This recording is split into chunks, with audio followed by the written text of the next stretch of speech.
खबर बनारस से, जहां पर माहौल खराब करने की कोशिश हुई है। बीएचयू की दीवारों पर लिखे गए हैं विवादित नारे और नारों में जाति सूचक शब्दों का इस्तेमाल किया गया है। बीएचयू में इफ्तार के बाद अब कश्मीर पर बवाल हुआ है। दीवारों पर नारे लिखे गए हैं और नारे पर अब जो है छात्र आक्रोश में है। भगत सिंह छात्र मोर्चे की ओर से ये नारा लिखा गया है। इस वक्त की बड़ी खबर आप बनारस हिंदू विश्वविद्यालय से देख रहे हैं, जहां पर बीएचयू की दीवारों पर जाति सूचक शब्दों का इस्तेमाल करते हुए भड़काऊ नारे लिखे गए हैं। कुछ दिनों पहले इफ्तार को लेकर जिस तरीके से हमने देखा था कि विवाद देखने को मिला बीएचयू में, अब उसके बाद कश्मीर के मुद्दे को लेकर यहां विवाद गहराता जा रहा है और इस पूरे नारे को भगत सिंह छात्र मोर्चा की ओर से लिखा गया है। ये बड़ी खबर बनारस से, बनारस हिंदू विश्वविद्यालय से आप देख रहे हैं, जहां वाराणसी में माहौल खराब करने की कोशिश की गई है। कुछ दिनों पहले ही इफ्तार को लेकर किस तरीके से हमने बवाल देखा, नारेबाजी की गई, आक्रोश छात्रों में देखा गया, एमयू तक का जिक्र हुआ। अब उसके बाद कैसे दीवारों पर जो है नारे लिखे गए हैं, भड़काऊ नारे हैं, कश्मीर को लेकर नारे लिखे गए हैं और जाति सूचक शब्दों का इस्तेमाल किया गया है। ये तस्वीर हम आपको दिखा रहे हैं।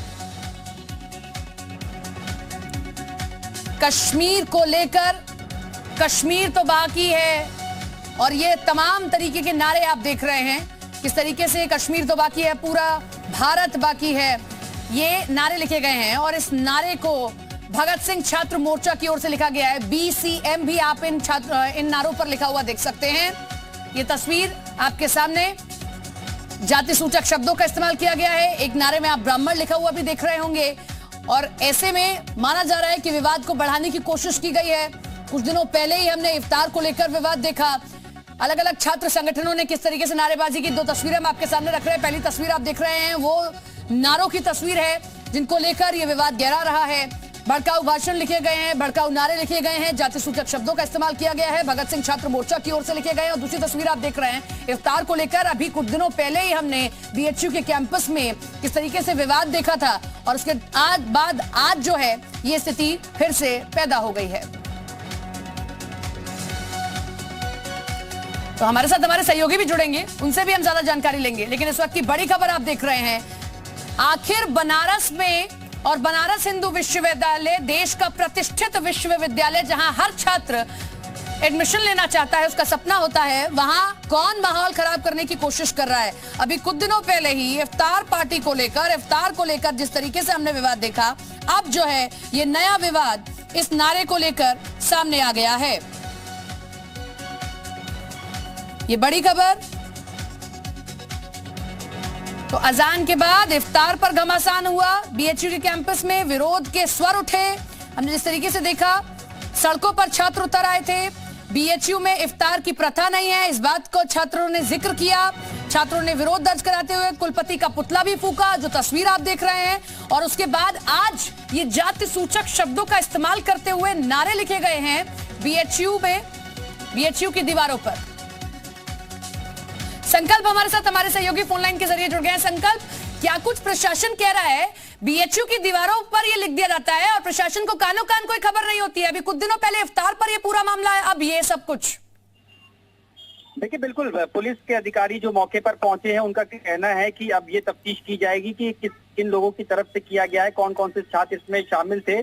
लेकिन कहीं ना कहीं अगर ये कहा जा सकता है कि बड़ी लापरवाही है, जब इन स्लोगन्स को लिखा जा रहा था तो वहां पे सुरक्षा गार्ड भी क्योंकि परिसर में मौजूद होते हैं, तो किसी को भनक क्यों नहीं लग पाई, ये एक बड़ा सवाल जरूर बना हुआ है। लेकिन आप जानकारी दे रहे हैं, इस बीच एक जानकारी ये भी दीजिए कि भगत सिंह छात्र मोर्चा में कौन कौन शामिल है, क्योंकि साफ साफ इन नारों के नीचे बीसीएम लिखा हुआ है। इन नारों को किसने लिखा है ये भी समझ आ रहा है, फिर भी अगर आप उन लोगों तक नहीं पहुंच पा रहे, ये आपकी लापरवाही है।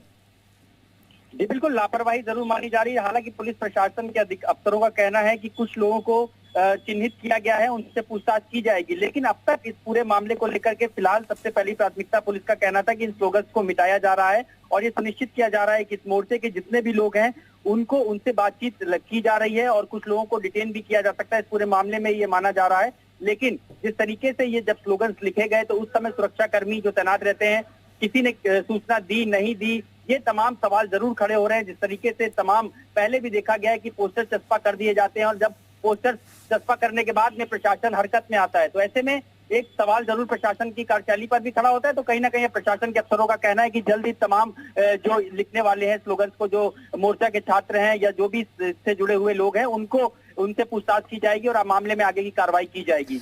इस पूरे मामले में सवालों के घेरे में कुलपति भी खड़े हो जाते हैं। जिस तरीके से हम देख रहे हैं कि इफ्तार को लेकर हमने देखा विवाद हुआ, छात्रों ने नारेबाजी की, यहां तक कि कुलपति का पुतला तक फूका। आज अगर ये स्लोगन लिख दे जाते हैं तो कुलपति पर भी सवाल खड़े होते हैं कि कैसे आपके कैंपस के अंदर ये सब कुछ हो रहा है, फिर भी आपने चुप्पी साधी हुई। कोई बयान उनकी ओर से सामने आया, कोई जारी किया गया हो बयान? देखिए, कुलपति से हमने भी संपर्क करने की कोशिश की, लेकिन पीआरओ का कहना है कि इस पूरे मामले को जबरन तूल दिया जा रहा है। चाहे इफ्तार पार्टी की बात की जाए, जिस तरीके से पूर्व में भी आयोजन होता रहा है, और चूंकि लगातार जब कुलपति ने जब से यहाँ पे कार्यभार संभाला है, छात्रों के कई तरीके के आरोप बीएचयू प्रशासन पर रहे हैं। उनका कहना है कि उनकी मांगों को दरकिनार किया जाता है और लगभग कई बार ऐसा देखा गया कि छात्रों को धरने पे बैठना पड़ा, कई तरीके की हंगामे की सूचनाएं आई, तोड़फोड़ तक की नौबत आ गई। और कल जब इफ्तार पार्टी वाला ये पूरा मामला सामने आया तो उसके बाद में कुलपति का पुतला फूका गया। तो ऐसे में कुलपति की तरफ से ये कहना है कि यहाँ पे तमाम व्यवस्थाओं को, छात्रों के हितों को यहाँ पे सुनिश्चित कराया जा रहा है और कहीं ना कहीं इस पूरे मामले को लेकर के जो एक जांच कमेटी भी गठित की जाने की बात की जा रही है। लेकिन फिलहाल देखना होगा कि तमाम जो इस मसले से जुड़े हुए छात्र हैं, उनकी पाई जाती है, उन पर किस तरीके का एक्शन लिया जाए, ये देखने वाली बात होगी।